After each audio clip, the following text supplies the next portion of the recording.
सब ठीक है जी एकदम एक्यूरेट। चलो बहुत अच्छा है।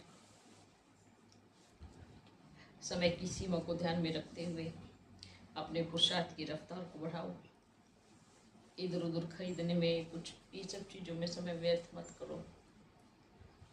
अपने बुद्धियोग चेक करो, कहाँ मेरा बुद्धियोग किसी में फंसा तो नहीं है, किसी वस्तु में, किसी व्यक्ति में, किसी चीज़ में भी फंसता तो नहीं है। अगर फंसा होगा तो वो स्थान छोड़ने में बड़ी मेहनत लगेंगी, दिक्कत हो जाएंगी, और छोड़ भी दिया तो बार बार उसकी याद आएंगी। दो चीज़ें हैं, एक छोड़ना, छोड़ करके फिर बार बार उस चीज़ को याद करना। आपने शरीर से छोड़ा, मन से नहीं छोड़ा। हमेशा याद रखना, किसी भी चीज़ से क्या नहीं होना चाहिए, लगाव नहीं होना चाहिए, मोह नहीं होना चाहिए। कोई भी कपड़ा हो, ठीक है, मानो आपके पास बड़ा अच्छा कपड़ा रखा है, अभी भी सिलवाया है, आपने सोचा कहीं जाएंगे तो पहनेंगे, आपने सोचा ऐसा, ठीक है, आपने पहना, आज 1 वर्ष हो गया, 2 वर्ष हो गया, बुद्धियोग कपड़े में रखी है, कहीं कोई प्रोग्राम होगा तो पहनेंगे। आपने वो प्रोग्राम हुआ और वो एक बार पहना, जहाँ पहन के गए वहाँ नई वैरायटी मिली आपको, फिर 1 सेकंड में उस कपड़े से मुँह निकल जाएगा जो 2 साल से याद कर रहे थे। कहानी खत्म, आपके 2 साल वेस्ट गए। आपका 2000 का कपड़ा था, लेकिन 2000 से ज़्यादा आपके लाखों संकल्प वेस्ट गए। एक संकल्प की कीमत कितनी है, विचार करो। एक संकल्प में आपको याद करते तो आपको लाखों की कमाई जमा होती। वो एक संकल्प अपने कपड़े में लगाया, वस्तु में लगाया, व्यक्ति में लगाया, तो कितना घाटा हो गया। इसलिए कभी किसी चीज़ से बार बार जो चीज़ याद आवे, उस चीज़ को बार बार बुद्धि में से फिर बोलते बाबा हमने आपके प्यार में सब तो छोड़ दिया है। छोड़ना और फिर वापस कभी पलट के याद नहीं करना, ये सच्चा पुरुषार्थी की निशानी है। कई बच्चे कहते हैं बाबा हमने छोड़ दिया, हम छोड़ के आ गए। आप आ तो गए, अगर आपको यहाँ किसी चीज़ की कमी हो गई तो आपको फिर क्या याद आएगा बार बार, वही चीज़, वहाँ वाला ठीक था, वहाँ मैं ऐसे था, वहाँ मैं वैसे था, वहाँ मैंने ये किया। तो इसमें परसेंटेज आ जाती है, छोड़ा उसका मिलेगा, और छोड़ने के बाद फिर क्या पकड़ा उसका कैसे मिलेगा। अगर शरीर से छोड़ रहा है ना, शरीर से छोड़ने की ताकत रखते हो तो मन से छोड़ने की ताकत रखो। शरीर से छोड़ दिया, मन से भी छोड़ दिया, ठीक है, वो नंबर 1 की लाइन में आएगा, जिसने मन से और शरीर से दोनों से त्याग किया है। चाहे आप मधुबन में हो, मधुबन से आए हो, चाहे आप अपने लोग के घर से आए हो, चाहे आप सेंटर से आए हो, चाहे आप किसी भी परिवार से आए हो, चाहे आप कितने हाई फाई परिवार से आए हो, सबकी बात में एक ही है, आपने छोड़ा, यहाँ पे आए, मानो वहाँ पे महल में है, यहाँ पे आए जमीन पे सोए, बार बार बिस्तर याद आएगा, मेरा इतना अच्छा बिस्तर था, कितनी अच्छी नींद आती थी, आज जमीन पे सोना पड़ता है। तो क्या त्याग किया, ठीक है, विचार करना, सोचना। छोड़ना 2 जगह से होता है, एक तन से छोड़ना, एक मन से छोड़ना, तो दोनों में पक्का बनना है।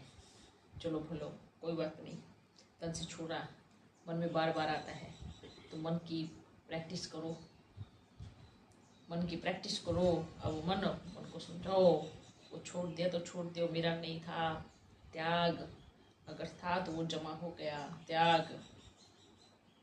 अब मैं यहाँ हूँ, मैं वर्तमान में हूँ, वर्तमान में जियो, पीछे का सोच सोच के, विचार कर करके, तो आप वर्तमान को खराब कर रहे हो।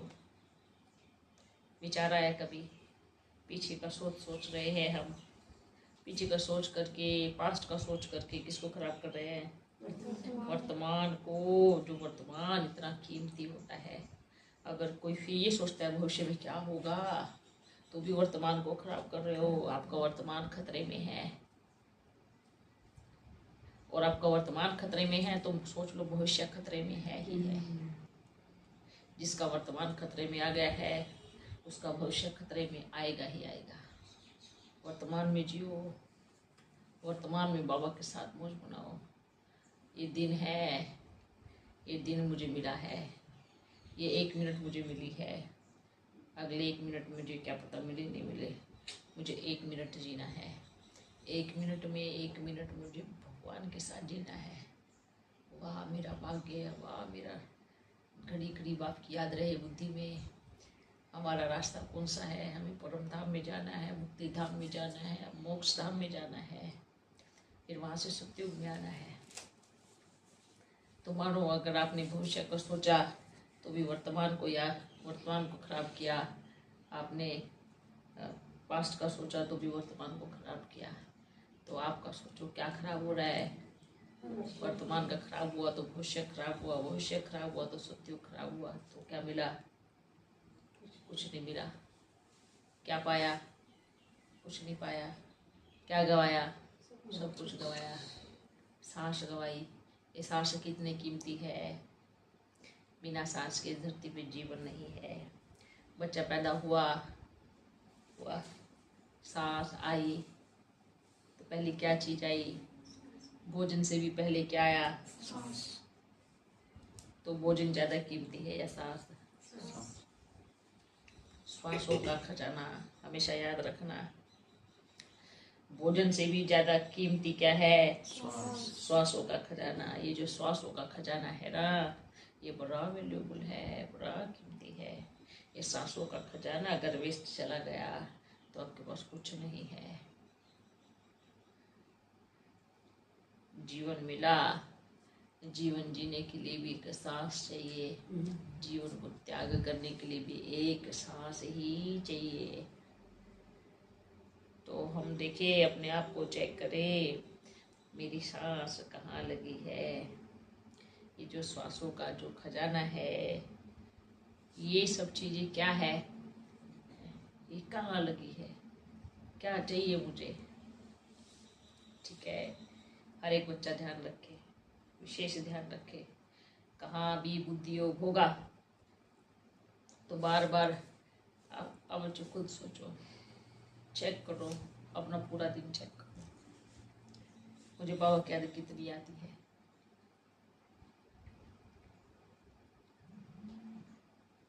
मुझे व्यक्ति की याद कितनी आती है, मुझे वस्तु की याद कितनी आती है, ये चेक करो।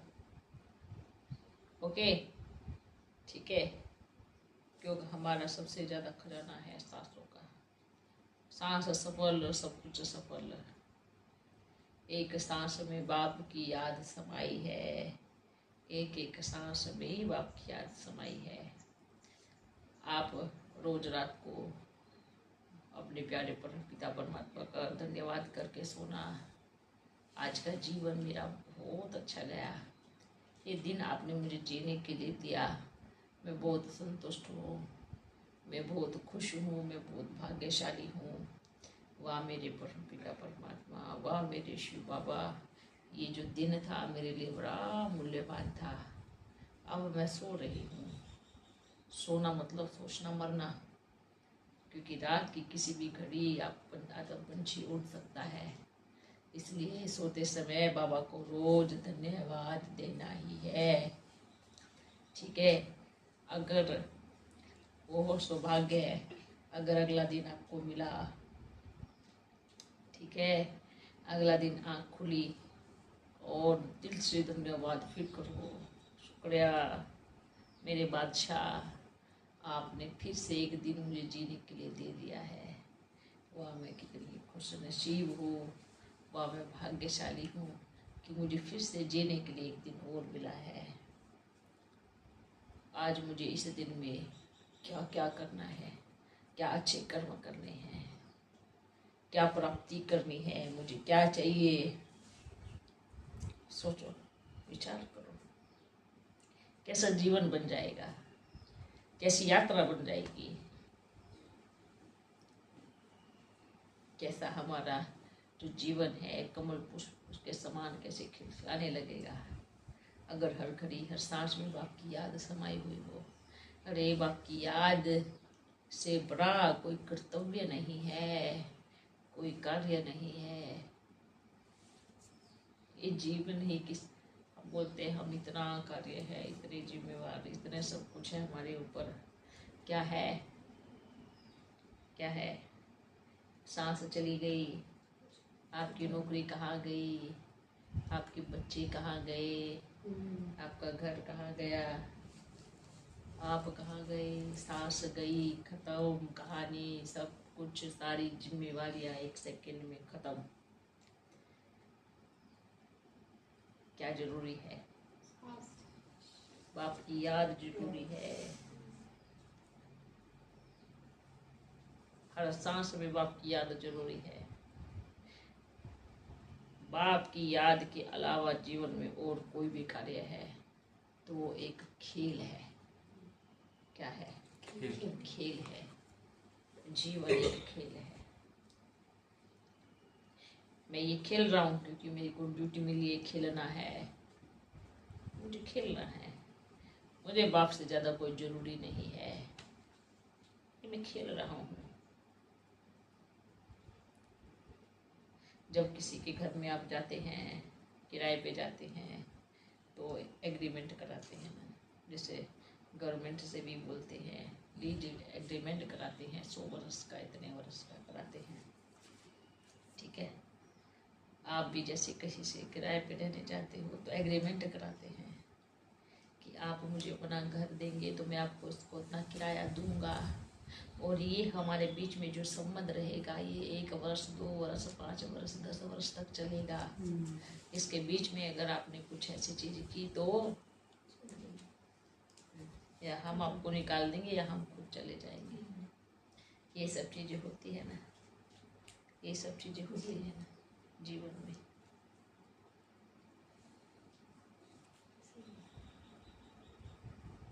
ये एक खेल है। आप किराए के मकान में हो, ठीक है, मेन महत्वपूर्ण हमारा अपना जीवन है। आप किराए के मकान में हो, ये एग्रीमेंट किया है आपने कितने वर्षों का, जो परिवार बसाया है, जो शादी की है, ये एग्रीमेंट की भी कोई डेट होती होगी। पहले डेट होती थी 50-60 वर्ष के बाद अगर जीवन बचा तो वानप्रस्थी बन के संन्यास ले लेंगे। बड़े बड़े राजाओं ने क्या किया, जीवन जिया, बच्चों को गद्दी दी और अपने आप वानप्रस्थी में चले गए। उस समय भरोसा था अपने कर्मों पे कि हाँ हम इतने समय जिएंगे, इतनी हमारी उम्र हो सकती है, विश्वास था एक। अब क्या भरोसा कर सकते हैं? कर सकते हैं कि हम इतने दिन जिएंगे या इतने साल जिएंगे, या हम चलो 60 साल या 70 साल जिएंगे कि 60 साल परिवार चलाया, 10 साल भगवान के में लगाएंगे, ये भरोसा है? है तो आप बोले अपनी जिंदगी जियो, अगर नहीं है तो बस लग जाओ, क्योंकि ये सांस कभी भी छूट सकता है, कभी भी जा सकते हैं, कभी भी आत्मा पंछी उड़ सकता है। अगर ये भरोसा खुद पे नहीं है कि हम कितने दिन जिएंगे, क्योंकि इस कलयुग में भरोसा नहीं करना। हमारी जीवन की यात्रा कब समाप्त हो जाए, खत्म। ठीक है, ठीक है। बाबा से ज्यादा महत्वपूर्ण जीवन में कुछ है नहीं, कुछ होगा नहीं और कुछ हो भी नहीं सकता, क्योंकि बाप है तो आप हो। याद रखना। बाबा ने कहा चलो अभी आओ मेरे पास, तो फिर कहना ना बाबा रुको ना, अभी पूरा आज नौकरी कर लेता हूँ फिर कल चलते हैं, कहोगे? सोच के विचार करो, विचार करो, कौन है सबसे बड़ा? मृत्यु क्या है? हमारे बोलते हैं कर्मों के हिसाब से हम एक छाया लेने आती है जिसको बोलते हैं देवदूत, यमदूत, ये बोलते हैं ना।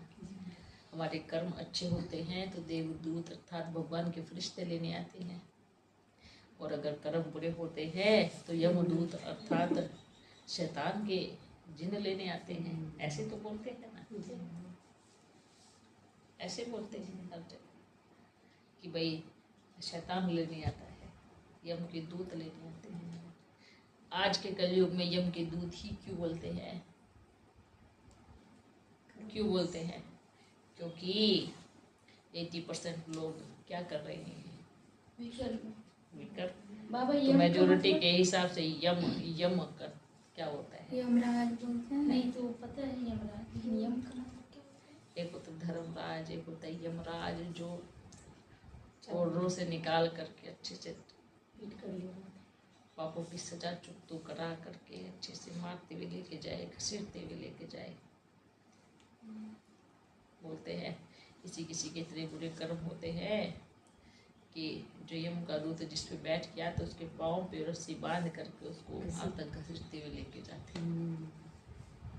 और उनको वो अनुभूति होती है, वो फीलिंग होती है कि मेरे को घसीटते हुए लेके जा रहे हैं, मैं कहाँ कहाँ से जा रहा हूँ, कांटों से, जंगल से, कहाँ कहाँ से निकलते हुए जा रहा हूँ, सजा भोगते हुए, सजा भोगते हुए, सजा भोगते हुए। और गर्म तेल में तलते हैं।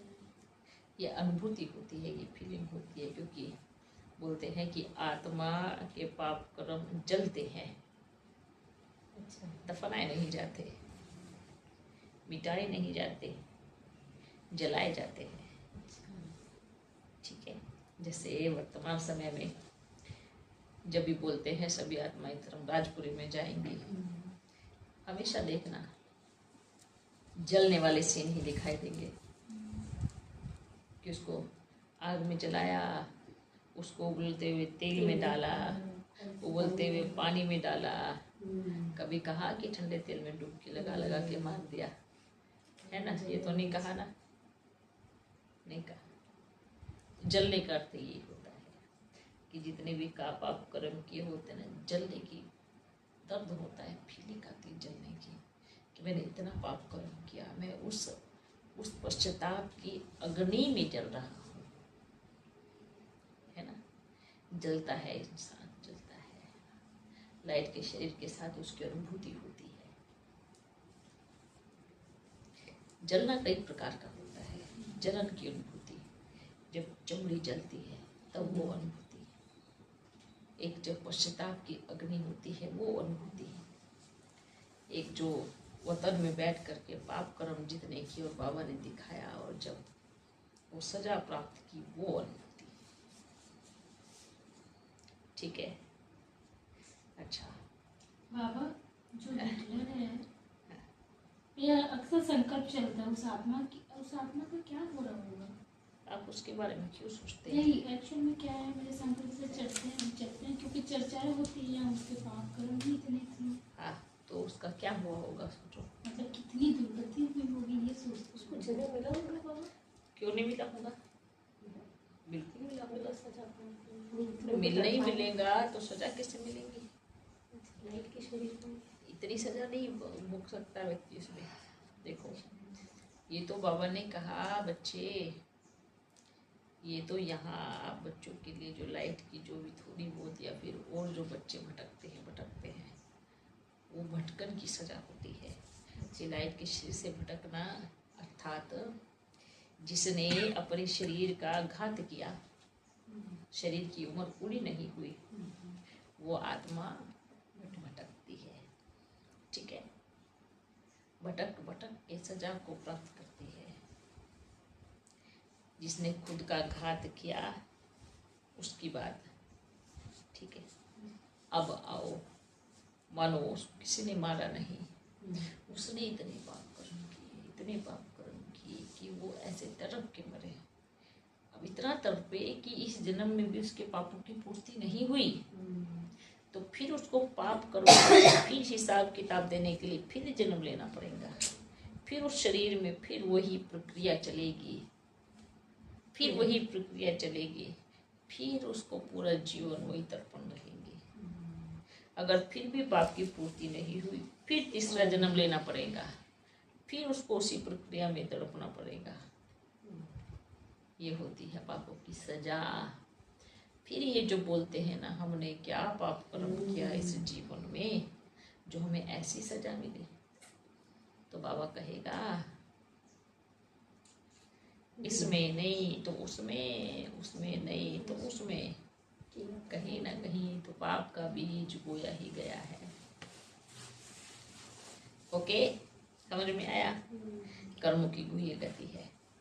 वर्तमान समय हमें ज्ञात है, श्याम परमपिता परमात्मा स्वयं हमें ज्ञान दे रहे हैं, कर्मों की गहरी गति सुना रहे हैं, समझा रहे हैं,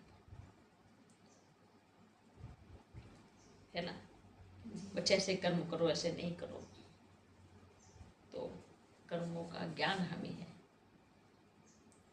ये ज्ञान हमें है तब हम समझ पा रहे हैं, नहीं होता तो क्या समझ पाते हैं। हाँ, लेकिन आत्मा के अंदर ये संस्कार जरूर डाला जाता है कि आत्मा उस चीज़ पे उसको देख सकते कि पुण्य कर्म है या पाप कर्म है। किसी को मारना ये पाप कर्म है, ठीक है, किसी को ग्लानि करना ये पाप कर्म है, किसी जीव की हत्या करके खा जाना ये पाप कर्म है, क्रोध के वश किसी को मारना ये पाप कर्म है, हमेशा हर किसी के प्रति कामुक दृष्टि रखना, गंदे विचार रखना, गलत करने के विचार हमेशा आना, ये काम विकार और ये पाप कर्म है। लोभ लालच में आकर के कुछ ऐसे कर्म कर देना जो किसी का बड़ा दुख हो और नुकसान हो जावे, ये पाप कर्म है। ईर्ष्या के वश आकर के किसी का नुकसान कर देना, किसी के बारे में ईर्ष्या के वश आकर अगर किसी के बारे में गलत सोचना, गलत सब चीज़ें फैलाना, ये पाप कर्म है। अगर ईर्ष्या नहीं है, शिक्षा के कारण समझाया जा रहा है तो अलग बात है, ईर्ष्या के कारण बताया जा रहा है तो ये पाप कर्म है। अपने को ऊपर उठाना और दूसरे को नीचे गिराना, हमेशा दूसरों को नीचे गिराना और खुद आगे आना, ये भी पाप कर्म है। बस परसेंट होती है, छोटा है या बड़ा है, छोटा है या बड़ा है, ठीक है। पुण्य कर्म क्या है? पुण्य कर्मों की कहानी तो सिर्फ एक ही पुण्य कर्म है कि सदा बाप की याद में रह के हर कर्म करना, ये पुण्य कर्म है। अब कोई ये सोचेगा चलो भगवान की याद में रह करके पाप कर्म कर लेते हैं, हमेशा याद रखना, जो भगवान की याद में रह के कर्म करेगा उससे कभी पाप कर्म हो ही नहीं सकता, उसका कदम कभी पाप कर्म की तरफ जा ही नहीं सकता। जो भगवान की याद में रहेगा उसे सदैव पुण्य कर्म होंगे, सदैव अच्छे कर्म होंगे। पुण्य कर्म हमसे कब होता है? जब बाप की याद नहीं रहती और चाहे याद नहीं है, वही पाप कर्म बनना शुरू हो जाते हैं, वही यात्रा चेंज हो जाती है ना? अभी जैसे अपन ने कहा कि हर एक ही पुण्य कर्म है कि हर कर्म बाप की याद में रहकर करना, ठीक है, ये चीज है। और जिसको बुद्धि में बाप की याद सच्चे दिल, सच्चे मन, जिगर से होंगी, वो कभी पाप कर्म करेगा ही नहीं, कभी नहीं करेगा, ठीक है। हाँ, जिनका भौतिक लेवल पे कार्य होता है तो उनको बुद्धि तो कर्म में लगानी पड़ती है, जैसे अकाउंट है या फिर कुछ भी मैनेज करना है तो अच्छा, वो एक अलग बात। जैसे मानो किसी को वो चलाना है, एक कर्तव्य करना है, ठीक है, और शुरुआत हम किससे करें, ठीक है। मानो आपको लग रहा है कि 4 घंटे आपको यहाँ से उठना नहीं है, पूरा फोकस आपको इसमें देना है, ठीक है, पूरा फोकस आपको उसमें देना है, तो आप उस कार्य की शुरुआत करने से पहले 5 मिनट बाप की याद में भरपूर दो बाबा। बीच बीच में और संकल्प जो आते हैं उन संकल्पों को हटा करके आपकी याद के संकल्प आए। एक बात बताओ, 4 घंटे अगर कोई अपना लौकिक कर्तव्य कर रहा है, क्या 4 घंटे में उसको अपनी पत्नी की, अपने बच्चे की, अपने दोस्त की याद नहीं आएगी? नहीं आएगी तो बताओ, आएगी या नहीं आएगी? तो जब अपने पत्नी, बच्चे, दोस्त या धन या किसी की याद आती है तो क्या बाप की याद आने में क्या प्रॉब्लम है? ये बच्चे बोलते ना, बाबा बुद्धि फंसा रहता, क्या करे, इतना कार्य है, इतना बिजी मन हो जाता है। और उस बिजी मन में भी आप 10 बारी अपने घर में 10 बारी अपने घर में जाएंगे, टेलीफोन कर भी लेंगे, बैठे बैठे कार्य करे टेलीफोन, ठीक है। कहाँ रिश्तेदारों में भी याद आ जाएंगी, कहाँ सर का चेहरा भी, मुखड़ा भी सामने आ जाएगा, कहाँ थोड़ा बहुत अट्रैक्शन जिससे होगा उसकी भी याद आ जाएंगी, घर में बच्चों की, पत्नी की भी याद आ जाएंगी। इतनी सारी यादें आ जाती हैं उन 4 घंटों में। और बाबा के लिए हम पाबंदी लगा देते हैं कि हमारा बिजी मन है, हम बहुत बिजी रहते हैं, हमें समय मिलता नहीं है याद करने के लिए, हमारा पूरा ध्यान उसमें रहता है। ये कौन सी याद है?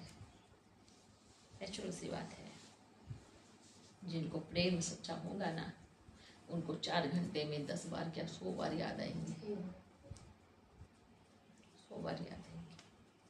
ओके, आप बच्चे कहीं पर भी रहो, हमारी याद पावरफुल हो। हम कर रहे हैं नहीं कर रहे हैं क्या मतलब, बस हम खुद भी कुछ चीज़ें हमें करनी चाहिए। फिर ये मन में आती है कि उसने क्यों नहीं किया, उसने क्यों नहीं किया। फिर इस चीज़ पे ये संकल्प कहाँ याद ठहरने देंगे। फिर छोटी छोटी चीज़ों में दुखी हो जाना, छोटी छोटी चीज़ों में अपने आप को मूड ऑफ करना, छोटी छोटी चीज़ों में अपने आप को ऐसे कर लेना, इन सब चीज़ों से परे उठ जाओ, क्योंकि ये काम की चीज़ें बिल्कुल नहीं है। ठीक है बच्चों, ये हमारे पुरुषार्थ में रुकावट है, ठीक है, याद रखें, सभी के लिए है ये बात, ध्यान रखो।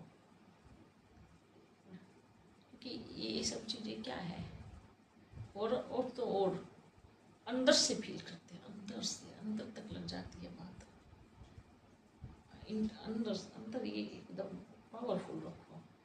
अगर हम थोड़ा बहुत मजाक भी किसी से करते हैं तो उतरना नहीं चाहिए अंदर, कोई लग जाए अंदर, आओ नहीं।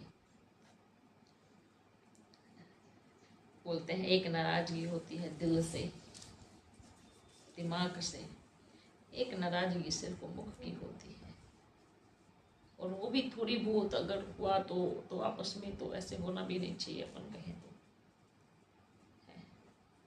तो ये ऐसे नहीं होना चाहिए। हमारी अगर अपन तो कहेंगे होना ही नहीं चाहिए 1% भी, अगर होती है तो हमेशा मुख वाली चीज़ होनी चाहिए, अंदर से नहीं होनी चाहिए बिल्कुल। ओके, क्या सारी उम्र आप सोचो उस क्षण में कितने सांस हमें आए होंगे, कितने सांस हमें आए होंगे, और कितने सांस गए होंगे, और कितने सांस वेस्ट हुए होंगे, एक ही चीज़ सोच कर कि सामने वाले ने मेरी बात क्यों नहीं मानी।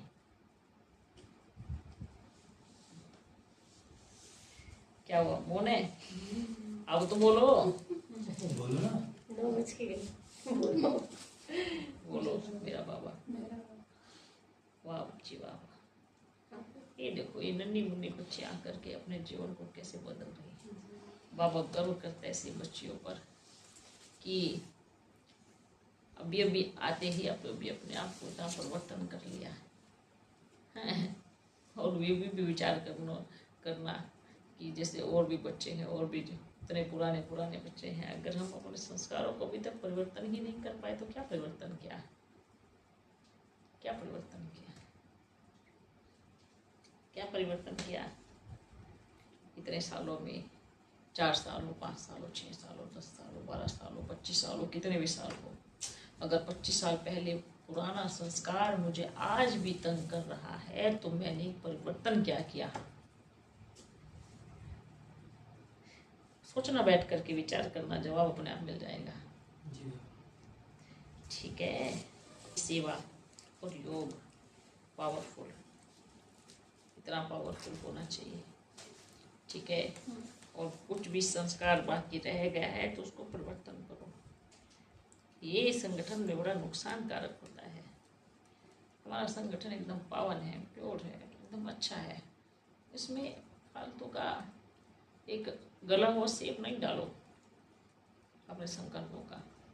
एक सेब 10 को गला देता है, बदबू मारने लगते हैं, फिर सब के सब गंदगी फैल जाती है। और ये ईर्ष्या का संस्कार तो बहुत बुरी तरह से बदबू मारता है। सोचो, एक सड़ी हुई सेब को अच्छी सेबों के बीच में रख दो, सब सड़ जाएंगे, सब सड़ जाएंगे। और एक सब अच्छी सेब है, कितना अच्छे से रहेंगे, कहाँ बदबू मारेगा, फल की खुशबू आएगी। वाह, ये किसका फल है?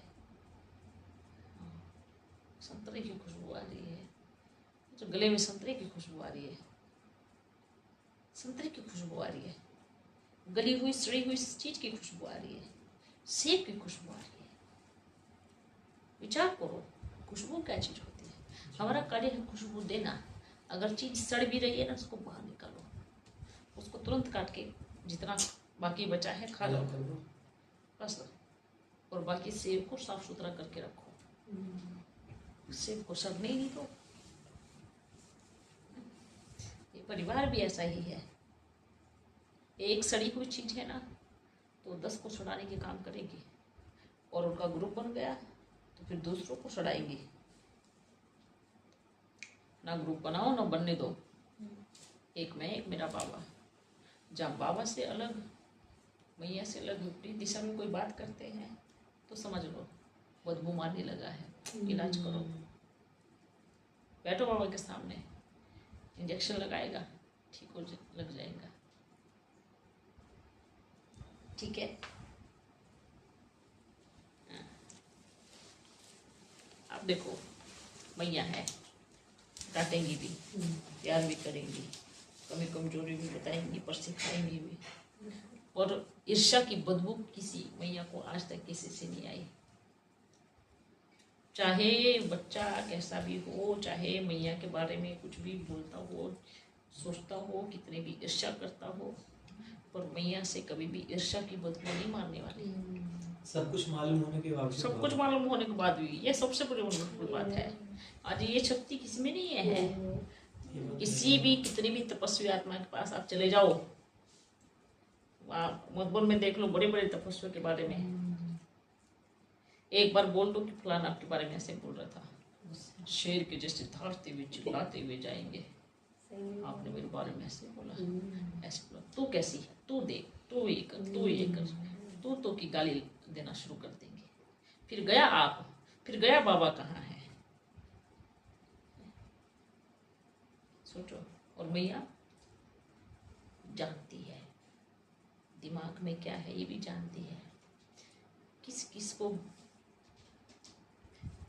गलत कर रहे हैं, किस किस के साथ मैया के बारे में क्या बोल रहे, क्या सोच रहे हैं, किसको बोल रहे हैं, वो भी जानती है। लेकिन फिर भी ईर्ष्या की बदबू नहीं मारने वाली उसमें, फिर भी नहीं मारने वाली। भले बोलेंगी पर ईर्ष्या की बदबू नहीं मारेंगी। ठीक है, ये है मैया में विशेषता। आज भी अगर कोई गलत कमेंट या गलत चीजें बोल देता है तो क्या बोलते हैं, जाने दो, हंस के टाल देते हैं, छोड़ो ना, उनका अपना है, हमारा अपना है। ये क्या है, आज ये सब बोलते हैं ना, ये ऐसी वैसी ऐसी, क्या से क्या इल्जाम लग रहे हैं। बोलते हैं एक पुरुष पर चरित्रहीनता के इल्जाम लगे तो उसके अंदर सहन शक्ति कई गुना होती है, पर जब एक साफ सुथरी स्त्री पे चरित्रहीनता के इल्जाम लगने लगे तो वही चीज को सहन नहीं कर पाती, उसी चीज में वो कमजोर पड़ जाती है। उसी चीज में मेरे बारे में लोग ऐसा बोलते हैं पर मैं अच्छी नहीं हूँ, कोई मर जाएंगी, कोई पागल हो जाएंगी, कोई हॉस्पिटल में एडमिट हो जाएंगे। पर मैया, इतने बड़े बड़े लोगों ने चरित्रहीन का सर्टिफिकेट दे दिया, अच्छी नहीं है, कैरेक्टर अच्छा नहीं है, चरित्र अच्छा नहीं है। लेकिन सोचो, उन लोगों को कभी पलट के जवाब दिया, कभी बोला कि आप मेरे बारे में ऐसे क्यों बोल रहे हैं? आज तक मैया ने शब्द किसी को बोला नहीं, कि आप मेरे बारे में ऐसा क्यों बोल रहे हैं। विचार करो, सोचो। ये शक्ति है, ये पावर है। ये जो बोलते हैं ना, उनके तन में क्यों, चेहरे से कुछ नहीं होता, संस्कार देखो कि क्या है। संस्कार क्या है? हम तो 100 गुना तो छोड़ दो, मात्र 20 गुना दिखाओ आपके अंदर के संस्कार है क्या नहीं। और फिर आह्वान करो बाबा का, 20 गुना में भी बाबा आपके अंदर आएगा। 100 गुना की तो दूर की बात है।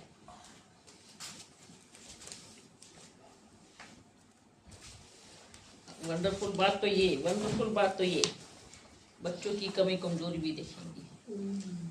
आप सोचो, मानो कहा सेंटर पे अगर भोलेपन में अपनी किसी बच्ची ने अपनी कमी कमजोरी बड़ी दीदी को बता दी, दीदी मेरे में ये कमी है, भोलेपन से बताई, उसको लगा दीदी मेरा साथ देगी, मेरे को आगे बढ़ाने में मदद करेंगी। पर दीदी क्या करती है, एकदम जैसे कि वो अछूत हो जावे, जैसे कि वो अछूत है, उससे पूरा डिस्टेंस। अब इसको यहाँ एंट्री नहीं करना, अब इसको मेरे कपड़े को छूने नहीं देना। अब जब तक उसको पता नहीं था तब तक वो गले भी लगाती थी। अब जैसे उसको बताया तो क्या हुआ, अछूत बन गई। चाहे वो काम वो खुद करती हो, पर उसने बताया तो वो अछूत बन गई। फिर उसकी जगह भी एंट्री बंद, नहीं आप अब ऐसे नहीं रहे, आप अब कुछ नहीं कर सकते। ये चलो ठीक है, ये घर की बात है, लेकिन उसकी कमी 100 लोगों को बताना सबसे बड़ी कमी। अरे उसने तो एक गलती की, उसने भोलेपन से आपको बता दिया, और आपने क्या किया, उसने एक गलती की, आपने 200 गलती की। वैसी ही गलती, मतलब अगर आपने उसके बारे में वैसा ही बताया तो वो आपने 200 गलती की। ये आप किसी भी सेंटर पे जाओ, हर जगह मिलेगा ये। और आपकी मैया बिल्कुल इसका उसको नहीं पता चलता। सोचो, विचार करो। कभी भी है, उसको कभी बताए भी नहीं, अपन आकर के टेंशन दिलाएगा। और कभी बता भी दिया तो भी बड़े प्यार से गले लगा करके बोलेंगी कि अब ध्यान रखो, आप भगवान के हो, भगवान के बन गए हो। और प्यार से हाथ देंगे और उठाएंगे, आगे बढ़ाएंगे। क्या उसको नहीं पता है? मालूम है। अगर कोई बच्ची ने आकर के बता भी दिया तो बोलेंगी कोई नहीं, हो गया, बस अब आगे मत करना, अब आगे इस चीज के बारे में नहीं सोचना। ये मैया की शक्ति है। आप उम्र देखते हो इतनी छोटी है, आप रंग देखते हो इतनी छोटी है, आप इनके संस्कार देखते हो। गिरे हुए को उठाना अगर सीखना है तो मैया से सीखो, गिरे हुए को उठाना। आज सोचो, अगर बाहर बच्ची ने आकर के बताया सेंटर में कि वैसे गलती हो गई, तो सीधा उसको आप सेंटर पे नहीं आना, आप वही रह के पुरुषार्थ करो। निकाल दिया, कहाँ जाएगी वो? अरे आप जिसको देखो निष्कासित कर दो, जिसको देखो निष्कासित कर दो, जिसको देखो बाहर निकाल दो, जिसको देखकर को ये कर दो। वंडरफुल बात है। तो फिर रूहानी डॉक्टर कैसे हुए फिर बाबा? कैसे हुए रूहानी डॉक्टर? फिर भी आप शरीर को देख रहे हो, कहाँ जाके सुधरेंगे फिर? वही तो। एक मरीज हॉस्पिटल में आया है, सोचो, विचार करो। इसको बढ़ा लेते। अब हॉस्पिटल में आकर के मरीज ने कहा मेरे को ये बीमारी है, नहीं आपकी बीमारी का इलाज हम नहीं करेंगे, जाओ इधर से। अरे आपने हॉस्पिटल बनाया ही क्यों? आप हॉस्पिटल में डॉक्टर बन के बैठे ही क्यों, जब आप किसी मरीज का इलाज ही नहीं कर सकते? जिस्मानी डॉक्टर कभी ऐसे बोलेगा मैं आपका इलाज नहीं करूंगा, वो तो तुरंत एडमिट करेगा। तुरंत एडमिट, सीरियस केस है, सीरियस केस है, जल्दी आओ जल्दी आओ फटाफट। और ये देखो रूहानी हॉस्पिटल कैसे हो गए। आराम की ज़िंदगी चाहिए, बस पैसा चाहिए, खाने पीने को मिल ही रहा है, बेचारा बीमार आया। ये चीज़ क्या बोलते मालूम है, एक आया कि एक चीज़ है, ये बीमारी है।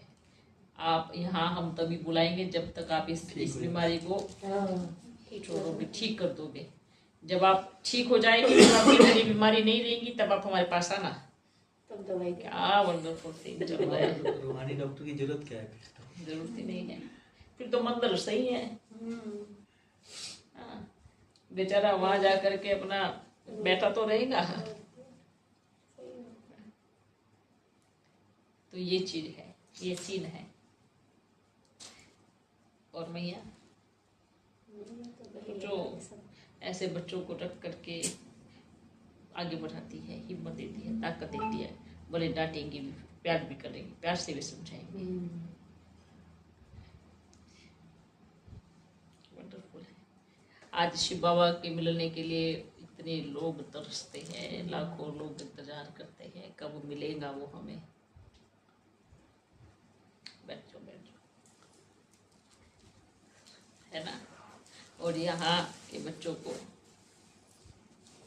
आसपास के बच्चों को कितना कितना घंटा बाबा ने दिया है, कितना पालना दी है। और कहाँ है सब, कहाँ है सब?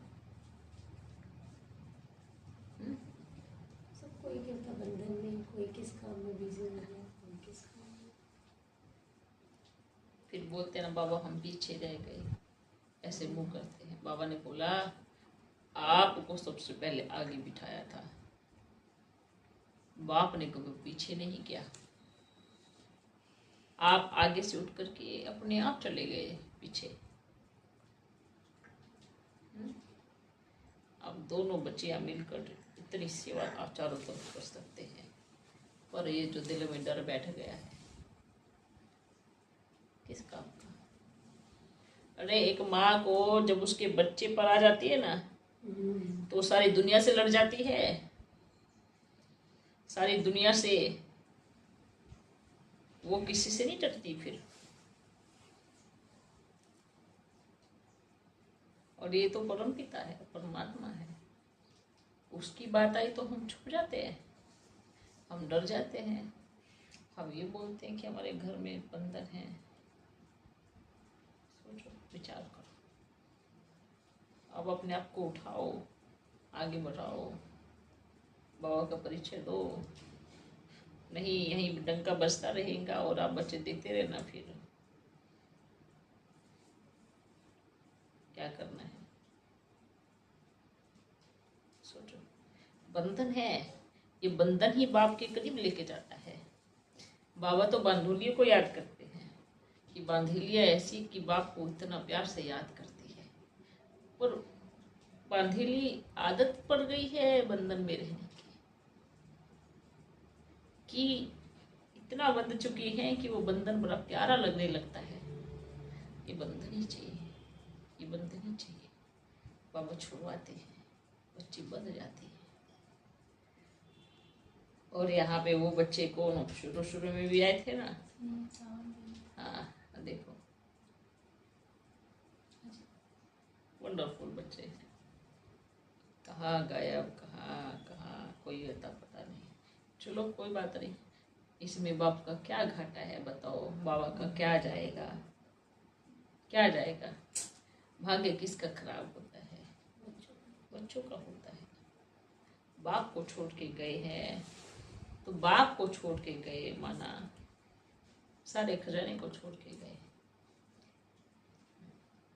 चलो कोई बात नहीं, ठीक है। अच्छा ठीक है ना, सब नहीं है तो उसको ठीक करो अच्छे से, और बाप का परिचय बहुत अच्छे से देना शुरू करें, सेवा करें। जब भी समय मिले सेवा में भी निकल जाना है अब, ठीक है। डर निकाल दो, डरता वो है जो गलत कर्म करता है, हम कोई गलत कर्म नहीं करते, हम परमात्मा के क्या है संदेश वाहक है, हम भगवान के भेजे हुए पैगंबर हैं, हम पैगाम देने आए हैं, हम मैसेंजर हैं, हम भगवान का मैसेज देने के लिए आए हैं। ये हमारा एक मेन कर्तव्य है, इससे ज़रूरी हमारा कोई कर्तव्य है नहीं, ठीक है। लेकिन जिसने मेन कर्तव्यों को छोड़ करके दुनिया के कर्तव्यों को महानता और मान्यता दी है, फिर वो क्या हुआ उसके साथ में? रोने के अलावा कुछ मिला ही नहीं, तकलीफ के अलावा कुछ मिला ही नहीं। तो ये बाबा का मैसेज है, हमें सबको देना है। ओके, ठीक है। ओम की गूंज ऐसा गूंजना चाहिए हर जगह। आप जिस स्कूल में जाओ उस स्कूल में नियम बन जाना चाहिए कि आप रोज ओम का उच्चारण वहाँ कराएंगे ही कराएंगे। वहाँ के टीचर को ऐसा पक्का बना देना चाहिए कि आपकी प्रार्थना में 5 मिनट ओम, 5 या 3 मिनट ओम का उच्चारण जरूर होना चाहिए। तभी सेवा की सफलता होगी, तभी आप सोचना कि आप जो कर रहे हो उसमें सफल हो रहे हैं, ठीक है। क्योंकि एक टीचर ही अनेक बच्चों के भविष्य को तैयार कर सकता है। उनको दैनिक चीज़ों के बारे में भी बताओ, अच्छी चीज़ों के बारे में भी बताओ। हमारे पर्सनल चीज़ें बच्चों के साथ कभी नहीं होनी चाहिए। आपकी बात में बच्चे नहीं है, भविष्य है, भविष्य है भारत का, उसको कैसे तैयार करना है आप सोचो। उनको कौन सा रास्ता देना है। आप जो टीचर है ना, टीचर मेन जो बच्चों को पढ़ाने वाले हैं, सबसे बड़ी जो और सबसे अच्छी जो नौकरी है वो ये है, ठीक है। हमेशा याद रखना। क्यों? नए बच्चे में हर वर्ष नए बच्चे मिलते हैं। आपने अगर एक वर्ष में अपने सारे बच्चों के दिमाग में एक चीज डाल दी ना, वो अपनी बुरा हो जाएगा पर वो चीज कभी नहीं भूलेगा। हमेशा याद रखना, ठीक है। क्योंकि नन्हे फूल पे आपने एक छाप लगा दी ना, वो छाप कभी मिटने वाली नहीं है।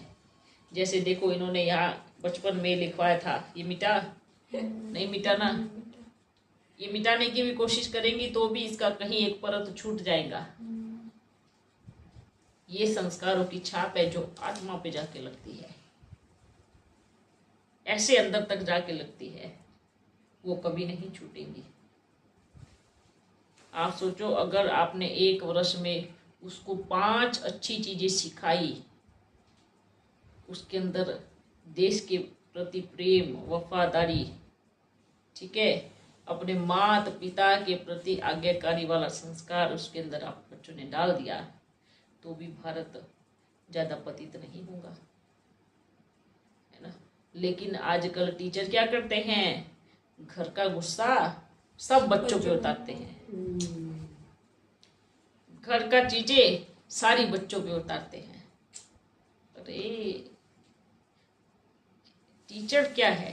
टीचर जिसको सीधा सीधा बोलते हैं सतगुरु का रूप दिया जाता है।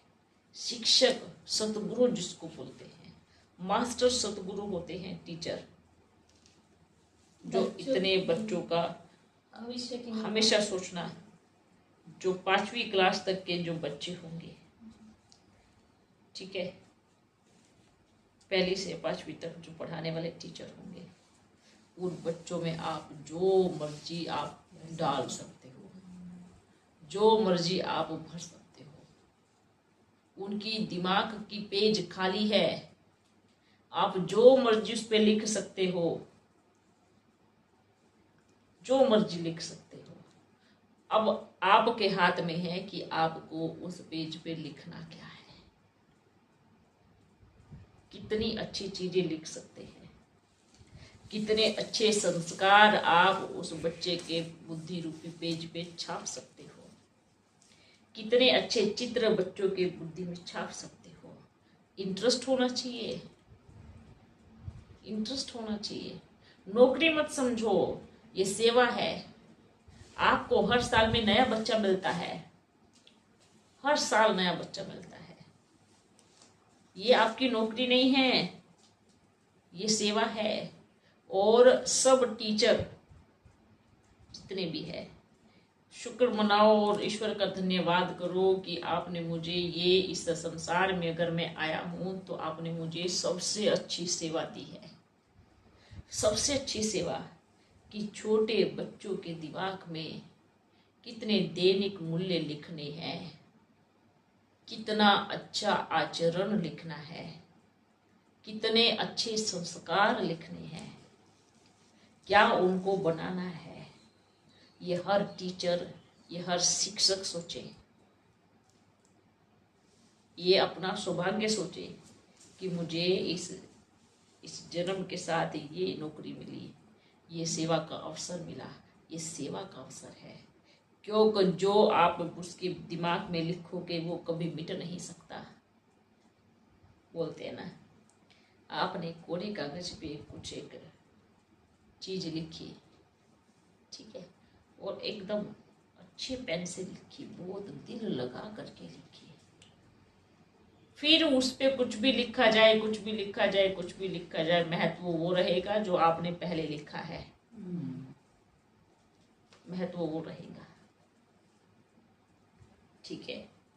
आप सब आप ये सोचो कि आपका एक बच्चा नहीं है, आपके घर में सिर्फ एक या दो बच्चे नहीं हैं, आपके 100 बच्चे हैं। जैसे आप अपने बच्चों का ध्यान, है ना, अगर अच्छा माँ बाप होगा, बात उस एक चीज की है, अगर अच्छा माँ बाप होगा, समझदार माँ बाप होगा, तो अपने बच्चों को अच्छी शिक्षा देगा, अच्छा आचरण देगा, अच्छा संस्कार देगा, ठीक है। और अगर माँ बाप में ही कमी होगी और वो टीचर होगा तो वो बच्चों को कभी अच्छा संस्कार नहीं देगा, नहीं देगा। बोलते हैं कभी बच्चों के सामने ऐसी हरकत मत करना, कोई ऐसा गलत कर्म मत करना जो बच्चे का पूरा भविष्य बर्बाद हो जाए। क्योंकि एक छोटा बच्चा ही होता है जो सबसे ज्यादा कॉपी करता है। उस बच्चे के अंदर कुछ हो नहीं हो, एक संस्कार जरूर होता है, कॉपी करने का। क्योंकि उस अभी वो जीवन लिया है, उसको कुछ मालूम नहीं है, वो जो देखेगा वो वही सीखेगा, उसके सामने जो रखा जाएगा वो वही सीखेगा, उसको कोई ज्ञान नहीं है। उसने अपनी यात्रा शुरू की है, उसकी यात्रा में जो आएगा, और सबसे पहले वो ज्यादा किसको देखता है? माँ बाप को देखता है, माँ बाप को देखता है सबसे ज्यादा। और जो बच्चे बोलते हैं ना माँ बाप को देखता है, माँ बाप वहीं पे रह के आपस में झगड़ा करते हैं। छोटा बच्चा देखेगा, फिर देखेगा माँ को, देखेगा बाप को, देखेगा माँ को, देखेगा बाप को, देखेगा, फिर वो माँ क्या बोल रही है वो सुनेगा ध्यान से, पिता क्या बोल रहे हैं वो भी सुनेगा ध्यान से, दोनों की सुनेगा। और फिर जब उसको प्रैक्टिकल में करना होगा तो कहाँ जाएगा? स्कूल में भी जाएगा, प्रैक्टिकल करेगा, फिर माँ को भी बोलेगा प्रैक्टिकल में, पिता को भी बोलेगा, क्योंकि वो तुरंत कॉपी करके प्रैक्टिकल कर लेता है, तुरंत सुन करके प्रैक्टिकल में लेके आता है। तो ये सारे, सबसे पहला टीचर, सबसे पहला गुरु कहो, टीचर कहो, शिक्षक कहो, तो माँ बाप है, ठीक है।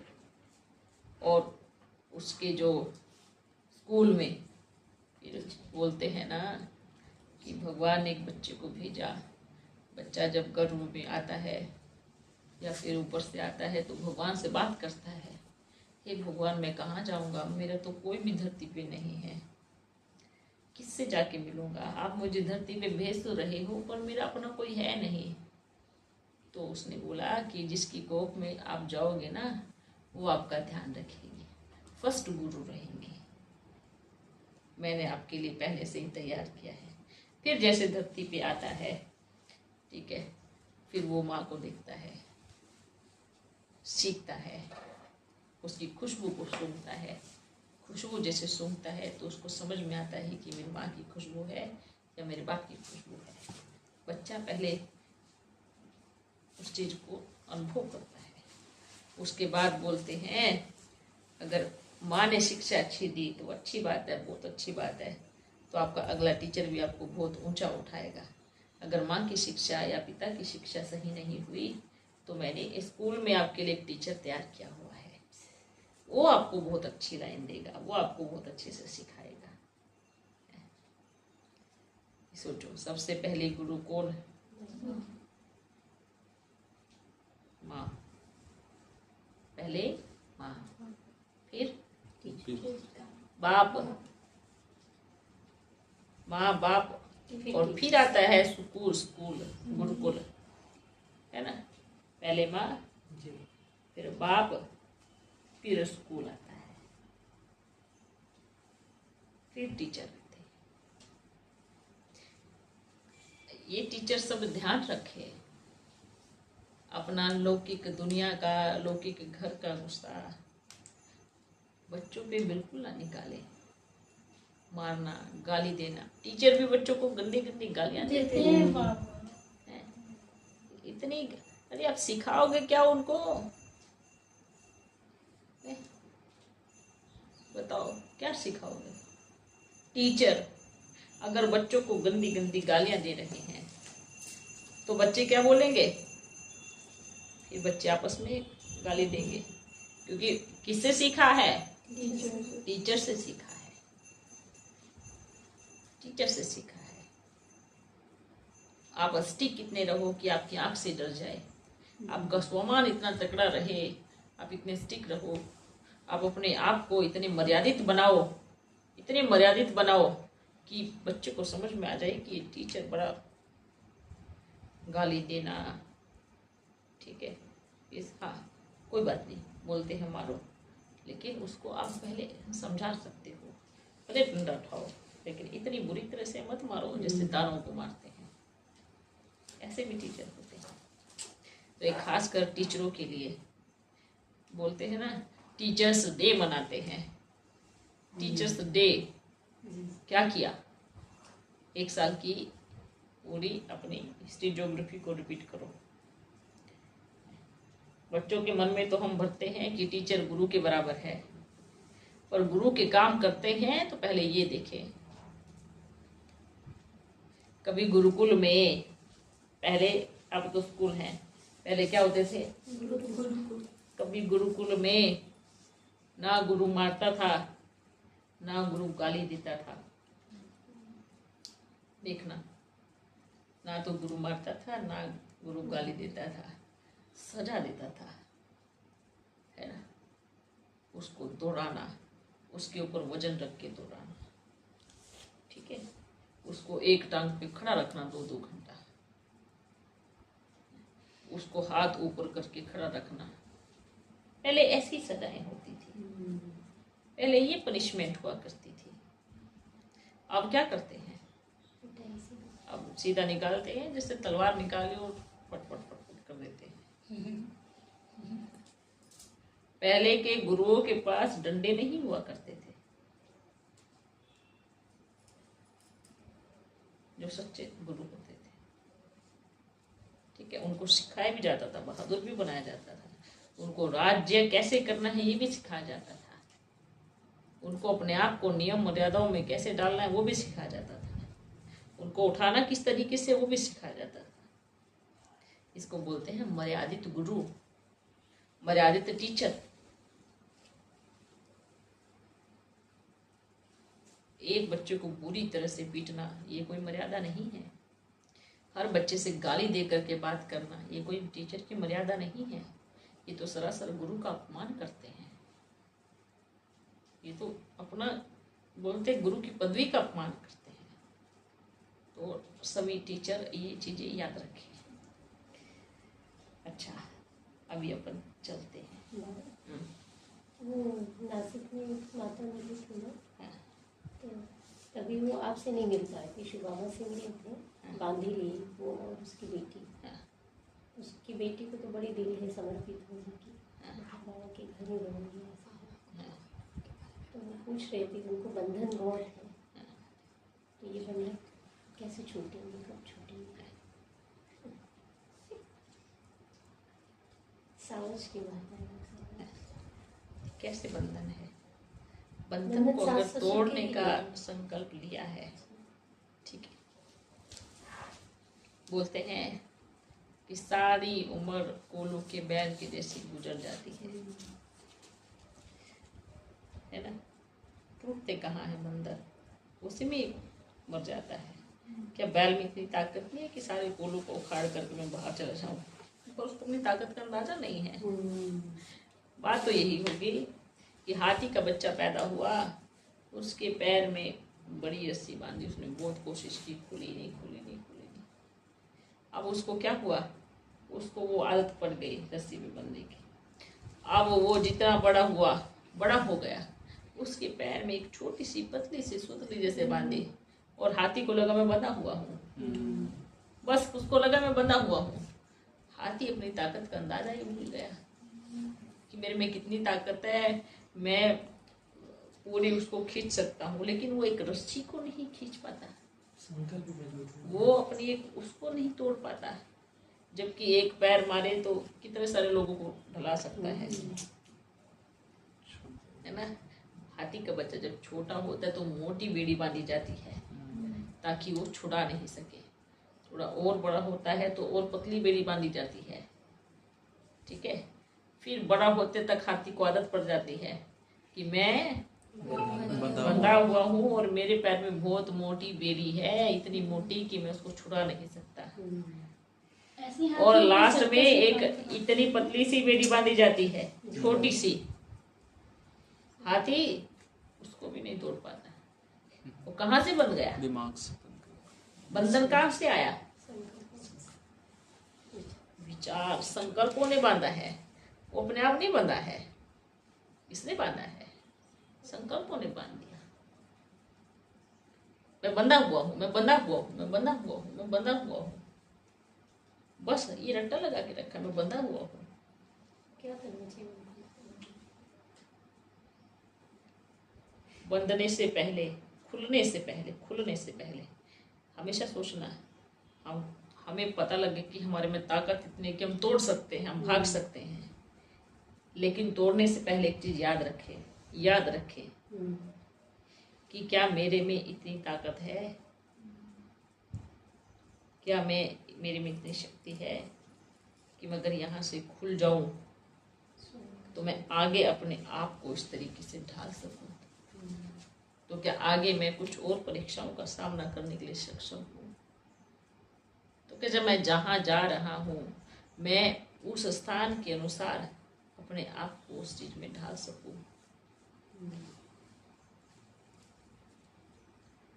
ऐसा नहीं है कि फिर दिमाग में बंधने की आदत ही पड़ी हुई हो। कितने सालों से बंधन में है, फिर बाबा मिलन के लिए भी नहीं जाने। बच्चियां जब बोलते बाबा डरती हैं, किस चीज से डरती हैं? वही समाज में सास ससुर का नाम है, वो भी ठीक है, और किस चीज से डरती है? कहीं हम आगे सेट हो पाए या नहीं हो पाए, कहाँ हम ये सब चीजें कर पाए नहीं कर पाए। वहाँ तो पट पे सोते हैं, वहाँ क्या हमारे हिसाब का सब कुछ मिल पाए या नहीं मिल पाए, क्या हमें वैसी जिंदगी जीने को मिले या नहीं मिले। बस वहीं पे और ज्यादा अपने आप को बांध लेते हैं, और ज्यादा बांध लेते हैं। बहुत सारी बच्चियों का ये है। हाँ, अगर जिनको सच में दिल से प्यार है ना, सच्चे दिल से प्यार है, जिसके अंदर समर्पण है, आप बस जैसे रखो, आप बस जहाँ रखो। फिर ऐसा नहीं करना मेरे को ये चाहिए, मेरे को ये नहीं, मेरे को ये चाहिए, मेरे को यहाँ नहीं सोना, मुझे यहाँ सोना है, मुझे ये नहीं खाना, मुझे ये खाना है, मैं ये नहीं करूँगी, मैं ये करूँगी, मेरे लिए ये करो, मेरे लिए वो करो, मेरे लिए ऐसे करो, मेरे लिए ऐसे करो। ऐसे बच्चे नहीं चाहिए फिर अपने को। क्या जरूरत है फिर आप उधर ही बंधे रहो। ठीक है, छुटेले मतलब ये नहीं छुटेले कि फिर जहाँ आपको ये संस्कार पड़ा हुआ हो कि भाई आपके सामने फिर हर कोई नौकर के जैसे घूमता रहे। अरे बाबा के घर में इतनी प्यारी बच्चियां हैं, उनका भी तो शरीर है, वो सारा दिन सेवा करेंगी, फिर आपकी भी करेंगी, बाबा की भी करेंगी। हर कोई अपना अपना कार्य करे, हर किसी को अपना कार्य करना चाहिए। ऐसा नहीं कि भाई दूसरों पे थोप रहे हैं आप पर।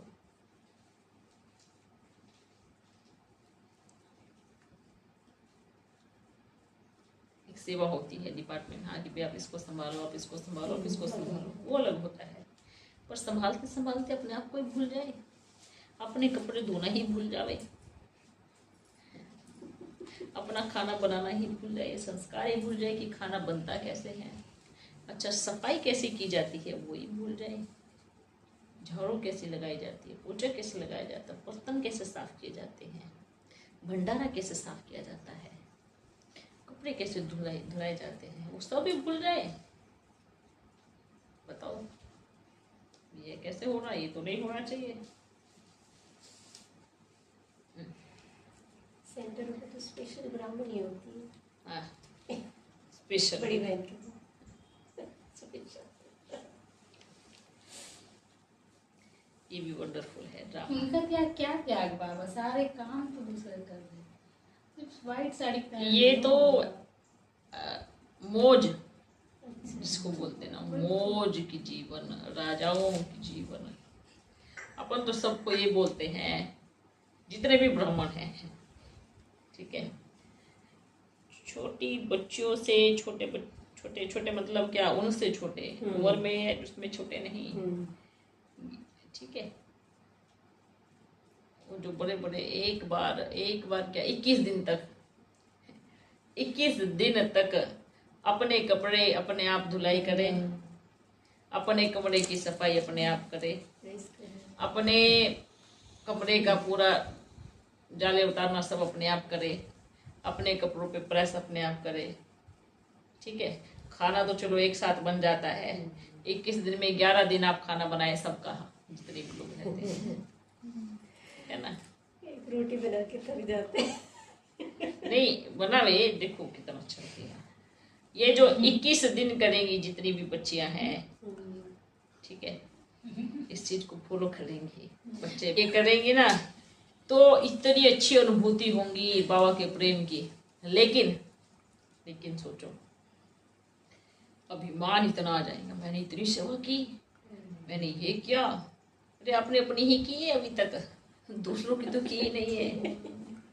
जिससे आप करवा रहे हो वो आपकी कर रहा है, उसको अभिमान नहीं है, ठीक है।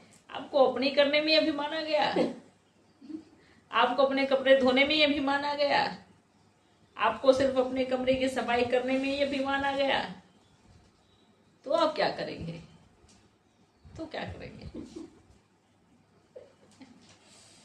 आपको अपना भोजन बनाने में ही आ गया कि मैंने भोजन बनाया। नीचे उतरो इन सब चीजों से, आना चाहिए, अंदर आना चाहिए।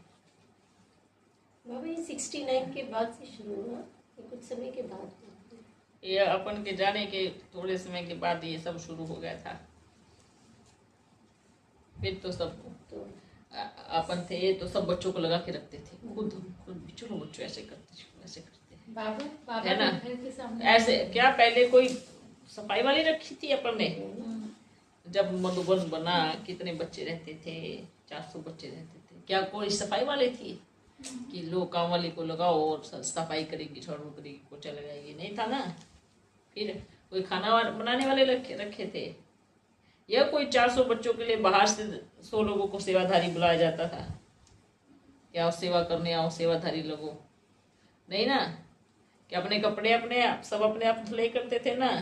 फिर हाँ चलो ये होता है, 10 बच्चों ने 20 बच्चों ने भोजन मिलके बनाया, 20 बच्चों ने मिलकर कपड़े साफ कर दिए, ये ठीक है। अगर आपके पास 200 400 जितने भी है, ठीक है, 10 बच्चों ने सब्जियां साफ कर दी, है ना, 10 बच्चों ने मिलकर पूरे कमरे की सफाई कर दी, ये ऐसे होता है।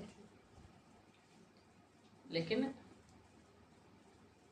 यहाँ तो अपनी सेवा के लिए कुछ हाथ नहीं उठता है। कभी रगड़ो बैठ कर किसी कपड़े, लंबी लंबी साड़ियाँ काली पहनते हैं, प्रेस की हुई पहनते हैं ना, घिसे भी कर घिसो कभी, तब समझ में आएगा कितना प्यार है बाबा से। बड़ा सबको बीच में मुझे बाबा से बहुत प्यार है, बहुत प्यार है। वाह, ऐसे पुरुषार्थ करो, ये क्लास वो क्लास, ऐसा योग वैसा योग, ये सब चीजें हैं। फिर जब धुलाई करो कपड़े देखो, फिर क्लाव क्लास, फिर बाबा को याद करो, फिर मजा आएगा। बाबा रायपुर में जितने भी आए ना, सामने उपले बनते हैं, सबसे उपले बनाए हैं। पहले भैया भी तो करती थी ना, बाबा मिलन के पहले खाना बनाती थी, झाड़ू पोछा करती थी। आप देखो, फिर उसके बाद पहले बाबा मिलन अभी का 2 साल में तो आपका ये सब हुआ ना, तो उससे 3 साल पहले 2 साल पहले जितने भी बच्चे आते थे, इनको देखो, ये भी आती थी, लेने जाती थी इनको, ठीक है, इनके लिए भोजन बना के रखती थी, बाबा मिलन करवाती थी, फिर बाबा मिलन के बाद फिर खाना खिला करके बर्तन साफ करती थी। ग्रुप आ गया, मालूम है मैया ग्रुप आने वाला बाबा से मिलने के लिए, सब्जियां लेने जाएंगे मार्केट में, सब्जी लेकर के, सब्जी खरीद करके उनके लिए बाबा मिलन की पहले सब्जियां बनाती थी, सब भोजन बना के रखती थी, फिर बाबा मिलन कराती थी, उसके बाद फिर खिला करके फिर सारे बर्तन भी साफ करती थी। क्या वंडरफुल बात है, विचार करो। फिर आपको छोड़ने भी जाते थे, जो भी बच्चे आते थे फिर छोड़ के भी आते थे, मैया ये खाना है, अच्छा चलो बना देती हूँ। और बताओ, और सारे कपड़े का, इतना बड़ा घर, सबका झाड़ू पोछा भी करती थी, सब सफाई भी करती थी। बच्चे आ जाते थे जो उनको कपड़े ओढ़ने के लिए दिए जाते थे, सब उनको फिर बाद में हाथ से बैठ करके धुलाई करती थी, मशीन नहीं थी, हाथ से बैठ के धुलाई करती थी, नीचे पट लगा के सोती थी, पूरा भंडारा साफ सुथरा रखती थी। आप बताओ, आप बच्चे तो आए हो, अभी 1 वर्ष 2 वर्ष हुआ है, आप तभी कर रहे हो। फिर जब अगर बाहर बाबा के मिलन के लिए बुलाया जाता था मैया को कि हाँ बाबा मिलन कराओ, तो क्या करती थी पता है? सोचो, पहले पूरे घर में, मालूम है मैया को 10 रोज लग जाएंगे या 7 रोज लग जाएंगे, पहले पूरा साफ सफाई करती थी जाने से पहले, फिर सारी चीजों को चद्दर से ढक करके फिर जाती थी, फिर आती थी 10 दिन के बाद, फिर साफ सफाई करती थी, फिर भोजन बनाती थी और फिर खाती थी। ये है, ये सेवा है। और बच्चे बोलते हैं कि इसलिए अपन तो क्या कहेंगे कि आज भी कोई बच्ची मैया की जितनी सेवा अगर लग जाए ना अभी बैठ कर तो भी नहीं कर पाएंगी। फिर आप बच्चे धीरे धीरे आए बढ़े। ये सब चीजें सोचने की है, विचार करने की है। दे अभिमान, कितना देवीमान होता है बच्चों में, बच्चियों में। मैया ने कभी सोचा अरे बाबा मेरे में आते हैं, मैं क्यों कपड़े धोऊं, मैं क्यों खाना बनाऊं, मैं क्यों बर्तन साफ करूं? सबके झूठे बर्तन साफ करती थी। और जब बाथरूम गंदा करके चले जाते थे तो उसको सफाई करती थी हमेशा, हर हफ्ते में 2 बार 2 रोज। गंदी सीटें गंदी होती थी, ऐसे गंदगी छोड़ करके चले जाते थे, वो साफ करती थी। गंदा कर देती। फिर इतना ये विचार करो, ये सोचो, ये मैया की सेवा है। उनको कभी ये नहीं आए कि मैं ये सेवा क्यों करूं। इस चीज को भी बच्चे गलत तरीके से सोचते हैं और फिर बोलते हैं नहीं ना हमने ये कभी, और जब अगर दूसरे बच्चों को बोलो नहीं हमने ये कभी किया नहीं है। अच्छा बोलते हैं हमने कभी बाथरूम साफ किया नहीं है। अरे बाथरूम में नहाते तो हो, नहाते कैसे हो? बाथरूम को गंदा कैसे करते हो जब साफ नहीं कर सकते? सही बात, विचार की बात है। आप बाथरूम को साफ करना नहीं आता पर आपको गंदा करना आता है। आपको कमरे की सफाई करनी नहीं आती पर आपको गंदा करना आता है। आपको कपड़े धुलाई करने नहीं आते पर मैदे करने आते हैं। पहनने जरूर आते हैं पर धुलाई करने नहीं आते। तो फिर कहाँ से संपूर्ण बने, कहाँ से बने त्यागी, कहाँ से बने तपस्वी, कहाँ से बने। चलो अच्छी बात है। बच्चे सोचते हैं ये बाबा आता है ना सबको डांट लगाता है, सबको क्लास लगाता है। जरूरी भी है, नहीं तो कहाँ से समझेंगे। विशेषताएं क्या है, बाप की याद कहाँ है। आप बच्चे बोलते हो बाबा आप ये बताते हो, पहले सोचो विचार करो कि हम करते क्या हैं, कितनी बाप की याद है, कितनी याद है बाप की।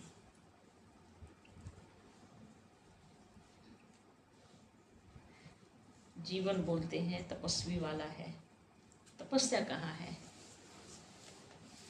कहीं तपस्या। तपस्वी बच्चों की निशानियां कहाँ है, क्या है उनकी निशानियां। तपस्या का मतलब ये नहीं कि आप 10-10 घंटा बैठ करके बस बैठे रहो,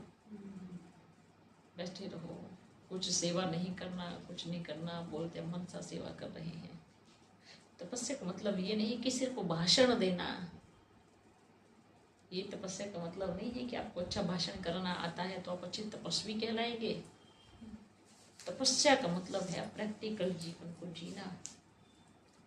भाषण करना तो कोई भी सीख लेगा, आज कोई अच्छा पढ़ा लिखा हो तो उसको भी भाषण करना आ जाएगा, किसी की पढ़ाई अच्छी हो जाए तो वो भी भाषण कर लेगा।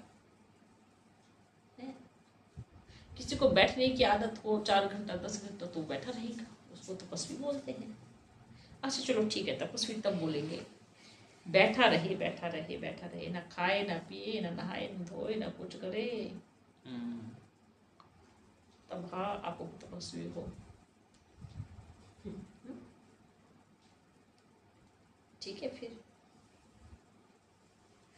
4 घंटा बैठे, भूख लग गई, खाने को दौड़े, फिर आकर के बैठे, फिर अब 1 नंबर जाना है 2 नंबर जाना है, फिर दौड़े, फिर आए, फिर बैठे, फिर भूख लगी, फिर खा लिया, फिर बैठ गए। ये तपस्या है? इसको तपस्या कहेंगे? ये तपस्या नहीं है, ऐसे योग नहीं लगता है। बैठने को भी तपस्या नहीं कहते हैं। जो आपके लिए खाना बना रहा है ना अंदर भंडारे में, वो तपस्या कर रहा है। जो बाबा की याद में भोजन बना रहा है खाने में, क्योंकि आपकी तपस्या बिना खाए हो ही नहीं सकती। आप बिना खाए 24 घंटा बैठो, और खाने में भी क्या चाहिए, एक्यूरेट। ये क्यों नहीं बनाया, ये क्यों नहीं बनाया, मैं इतना घंटे से योग कर रहा हूँ बैठ करके, आपको समझ में नहीं आता मेरे को क्या खाना है, ये चीज़ बनाओ वो चीज़ बनाओ। तपस्या भी बैठे हैं, ये तपस्या होती है। ये भी नहीं होता तो फिर बस किसी और को याद करते हैं, बाकी तो याद रहती ही नहीं है। बोलते हम तपस्वी हैं।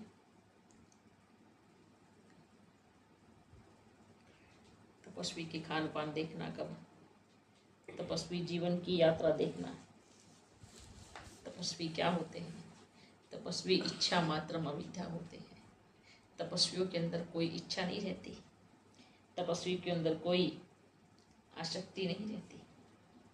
तपस्वी के अंदर ये नहीं रहता कि मुझे ये चाहिए, मुझे वो चाहिए, मुझे ये चाहिए, मुझे ऐसा चाहिए, मुझे ये पद चाहिए, मुझे वो पद चाहिए। तपस्वियों के अंदर ये सब चीजें नहीं होती। तपस्वी कभी मान शान के पीछे भागते नहीं हैं। तपस्वी का पूरा जीवन ईश्वर की सेवा में निकल जाता है। तपस्वी कभी आपस में लड़ते नहीं है बुरी तरह, ये तपस्वी होते हैं। तपस्वी जीने के लिए खाते हैं, खाने के लिए नहीं जीते हैं, ये तपस्वी होते हैं। सच्ची तपस्वी, सच्ची तपस्या करने वाले। वाइट साड़ी पहनना या वाइट कपड़े पहनना, का त्याग कर देना, ये त्याग नहीं है। इसको त्याग करोगे, और सब चीजें हो रही है, और सब चीजें हो रही है। हाँ, सेंटर जाते बस कपड़ा पहना है कि हाँ शादी नहीं की है, बस शादी नहीं की है। बाकी सब बिना शादी के तो सब कुछ हो रहा है। कहाँ तपस्वी जीवन है, शादी नहीं की है, हो रहा है ना, बोलते तपस्वी जीवन है। हाँ, लहसुन प्याज नहीं खाते पर तपस्वी है। हम लहसुन प्याज नहीं खाते पर अपना खाना तो देखो, हम खाते क्या क्या है, बोलते हैं हम तपस्वी हैं। बात तो वही हो गई। एक पंडित भोजन करने जाता है ना, क्या बोलते हैं होटल वाले को, भाई साहब मेरे उसमें लहसुन प्याज मत डालो। नहीं मेरे चिकन में लहसुन लहसुन प्याज मत डालना। कहानी है। मेरा जो ये मीट मांस जो बन रहा है इसमें लहसुन प्याज मत डालना। खा क्या रहा है। खा क्या रहा है और लहसुन प्याज मत डालना। वंडरफुल बात है ना। इससे लहसुन प्याज खा लो। नहीं, उससे चाहिए खाओ वो खाओ ये नहीं, बात कौन सी है, तपस्वी हो ना। तपस्वी है ना, बस ये मत डालो ऐसे बस। तो चलो कोई बात नहीं, ड्रामा इसलिए बाबा डायलॉग देते थे सेंटर में, मासी का घर नहीं है, हाँ, खेल नहीं है, ऐसे। तो मैं सोचती थी ये सब करते क्या है ये लोग। सच में बाबा क्या मासी का घर नहीं है, मासी मासी का घर नहीं है।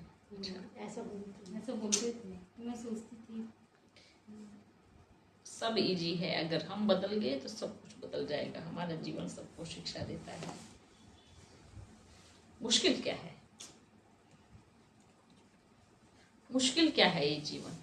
उनके हिसाब से उनको लगता है ये छोड़ना पड़ेगा, वो छोड़ना नहीं, पड़ेगा। मुश्किल कब पड़ जाता है, वो भी छोटी बच्चियों के लिए मुश्किल कब बन जाता है, जब वो बड़ी बच्ची आएंगी, वाह मेरे अंडर में एक दो कन्या आ गई, अब मैं इसको जैसे मर्जी करूं, जैसे मर्जी न जाऊं, जैसे मर्जी ये करूं, जैसे मर्जी वो करूं। बस अगर मेरे से जूनियर कोई आ गया तो मैं सीनियर बन गया। अभी तक बड़ी वाली के अंडर में मैं थी, तो मेरे अंडर में दो बहनें आ गई।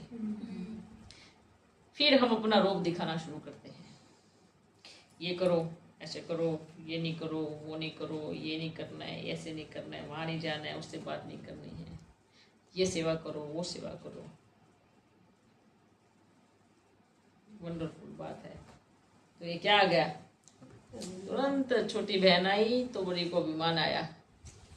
बस मैं इसको, ये जैसे होता है ना, कैसे होता है कि जैसे छोटी आई तो बड़ी सोचती है मैं इसको अपने कंट्रोल में रखूंगी, जैसे मैं चाहूंगी ऐसे करेंगी, जैसे मैं करूंगी ऐसे करूंगी, ऐसे। जैसे कि लौकिक दुनिया में, लौकिक दुनिया में जब नई नई शादी होती है तो सास सोचती है आ गई, बस इसको मैं अपनी मुट्ठी में रखूंगी, मुट्ठी में रखूंगी, और बहू ऐसे निकल जाती है मुट्ठी से बाहर। रेत को जितना मुट्ठी में दबाओगे वो कहाँ से निकल जाएंगे पता नहीं पड़ेगा। पानी को मुट्ठी में बंद करोगे क्या, जैसे आप आत्मा है से वो आत्मा है, उसके अपने संस्कार है। आप उसको अच्छी शिक्षा दे सकते हो, उसको स्वतंत्रता दे सकते हो, उसको फ्री कर सकते हो कि देखो आप यहाँ सेवा के लिए आए हो, ठीक है। आपको अगर बाहरी दुनिया की जीवन जीने की इच्छा है तो आप भले जा सकते हैं, ठीक है। उनको अच्छी अच्छी चीजें सिखाओ, शिक्षा दो, कोशिश करो उनका जीवन बड़े प्यार से लेकर के चलने की। प्यार भी कहाँ उमड़ता है, देखा, हाँ बड़े परिवार की बच्ची है, माँ बाप से अच्छा धन मिलेगा, अच्छा पैसा मिलेगा तो बड़ा प्यार करेंगी, सारी कमी कमजोरियों को सीने में समा लेंगी, छुपा लेंगी, कोई कमी कमजोरी नहीं बताएंगी। वो गलत भी करेंगी तो हाँ हाँ आपने अच्छा किया, आपने बहुत अच्छा किया, आपने बहुत अच्छा किया, ठीक है। क्यों?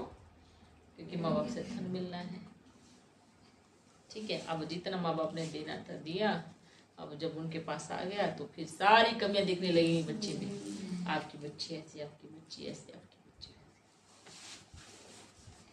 और रही कोई, फिर पता है कि इसके परिवार में कोई देगा नहीं, फिर उसको क्या करेंगे, चाहे वैसे चलाएंगे, ऐसे करना, ये करना, उसको प्यार दो ना, उसको आगे बढ़ाओ। तो आप सोचो, जिस पे आपने इतनी उम्मीदें रखी थी ना, वो तो पैसा आएगा, वो है, ठीक है। वो तो जिसका जीवन बने नहीं बने, लेकिन जिसको आपने इतना डांट के वो किया है, वो बन जाएगी सच्ची तपस्वी ही। वो निकल जाएगी, पंछी बन के उड़ जाएंगी और आपसे कई गुना आगे निकल जाएंगे। चलो बच्चों, आज बहुत समय लिया बच्चों का, अभी अपन चलते हैं। बाबा, हाँ, आप कोहिनूर के बारे में कुछ बता रहे हैं? कोहिनूर के बारे में, कोहिनूर के बारे में जरूर बताएंगे। थोड़ा माहौल शांत होने दो, ठीक है। हाँ, बाबा वो शंकर वाला जो आधे कपड़े पहनते हैं वो सही है ना? ऐसे वही जगह आगे में एक्चुअली में बताया था आपने, तो सब मालूम पड़ेगा, सब। हर ड्रामा का सीन में एक समय होता है। Thank you Baba.